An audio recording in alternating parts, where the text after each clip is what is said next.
আমরা সুখে নাই, আমরা সুখে নাই। আমরা দেখছি যে প্রতিনিয়ত কি ঘটনাগুলো ঘটে যাচ্ছে এবং সেই ঘটনাগুলোর কোনো বিচার হচ্ছে না। এই যে একটা বিচারহীনতার যে একটা সংস্কৃতি দিনের পর দিন একটা রাষ্ট্রে, আমি জানি না এভাবে চলতে পারে কিনা। চট্টগ্রামের এই যে চেরাগির যে আমরা দেখেছি যে এই সমাবেশে এসে আমার নজরুলের কয়েকটি পংক্তি শুধু মনে পড়ছে যে অমর কাব্য তোমরা লিখিও বন্ধু তোমরা যারা আছো সুখে।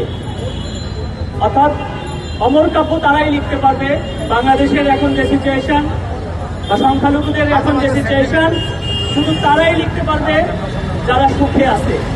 আমরা সুখে নাই, আমরা সুখে নাই। আমরা দেখছি যে প্রতিনিয়ত কি ঘটনাগুলো ঘটে যাচ্ছে এবং সেই ঘটনাগুলোর কোনো বিচার হচ্ছে না।